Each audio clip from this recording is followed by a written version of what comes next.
More than a humble. Awuhlale phansi.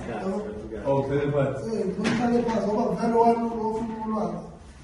Yimo zofuna ulwazi ufunela abantu. Ufunela abantu. Awufumela umuntu awathi ungathi. Kodwa-ke siyaphila nosihlushwa abantu. Sengicela ukumbona umnikazi wamadabukela, uyibaba wamadabukela lo. Umsunguli wamadabukela usuka. Yeah, Babu. Yeah. GM, wakhona la Yeah. Peter Beef. Yeah. That's exactly what I'm going to driver training. Yeah. Yes, kodwa ngokusebenza ngisebenzele amakhampani ahlukahlukene abangakula kuphela. Yeah. Embonini zokuthutha emathakhi. Yeah. Yeah. Kuhle. Mhlambe mabantu beza la ngamadabukela mhlambe ikuphi okungcono kunamanye ama training akhona mhlambe.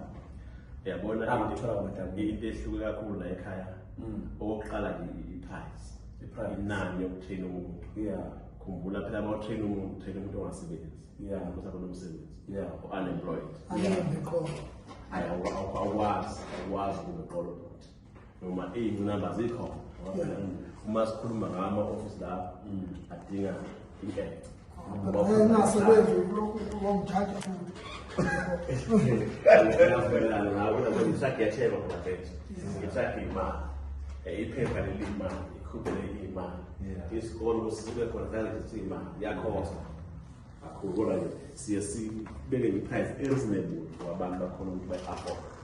Okay, utrain abantu besilisa nabesifazane mhlawumbe besilisa bodwa njengoba amakhampani sobakhona besilisa kuphela. Besilisa bayatrainwa, abesifazane bayatrainwa. Ku-right mangakhethi ubulili. Ayafika lapho. Amahlathi khona unamahlathi bethu Hayi kodwa umuntu asidili ikhono lakhe. Noma kuthiwa wesifazane ufuna ukuba truck driver. Kumele usimtrain. Esefikile umuntu wamadabukela mhlambe indawo zokulala nokuhlala kwenza kanjani ukudla indawo zokurenta kwenza kanjani. Yabona nje kule mali ye-training. Yeah. Abayibiza njengamanje u-9.5 yeah, i-office kasikabanzi ngena imali. Yeah. Kuhlangene konke la. Ngimtrain umuntu isikhathi esingakanani? Inyanga yakho. Leyo mali leyo i-accommodation isivele i-included. Kube imali yokudla isivele i-included. Okwakhe ngibuza nengubo yakhe nomqamelo. Umuntu ufika. Hayi ngokwakho. No, wasikhelelana nawe. Umuntu ufika cha.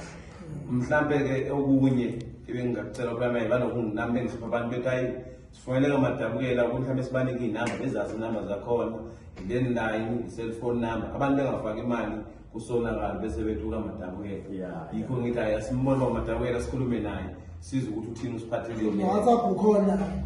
Yebo. Abantu ababhizi ngoba umuntu WhatsApp data Yeah, sinama number lapha ahlukile kawu3. Yeah. Kulo lane. awuqale WhatsApp Okay, sicela sithi bana Nike isikhathi ngoba. Okay, 063 Yeah. 141 7280. Ya WhatsApp teka le number le. Phinde kule 079 059 1682 nayo futhi ya WhatsApp le. Okay. Zombili lezi number lezo khona enquire ukuza ngathi madabela uthatheleke uphinde ukhona ukuthatha futhi ngazo lezi number. say WhatsApp and Apho 79 Ayi WhatsApp kuphela. ya WhatsApp azakhona zombili. Ngcono uVodacom. Hayi ngiyadela. ngeni WhatsApp oh sifake mina. Hayi banikala bona nje makhuluma ngendaba ama-office work. Yeah. 7 to 4 kahle. But also bhale suku mhlawumbe suku. Na ngibona phela ama-office number 2001 ba. Ilandline le ndine 01 Ikhona lapho. 017 Yeah. 054 0002 017 054 Office impela. leyo ke isiza kakhulu amakhampani mayefuna ukwenza i-reference efuna ukufona ngoba ayakhona la ukuthi lo muntu ubuya la kumadabukela ungasebenzi indlela engakhona ukufonela le line iyadura. But ke lezi ziyafoneleka ziya-WhatsApp-eka lezi engaphansi ezo 063 neka 079. wawucabangeni mawuvula mkhamala madabukela kuhlonishwa. Makasela ngicabanga lapho ubuza njengamanje. Yeah. Yeah, thina sigijima kakhulu ngale machaphi. Yeah. Yeah.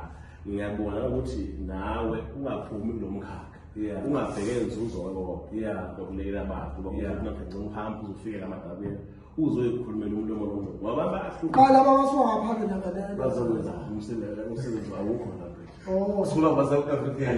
sikolo kumsebenzi abaphila bala ekhaya awazi ukuthi upheke emakhaya sizeza kithi.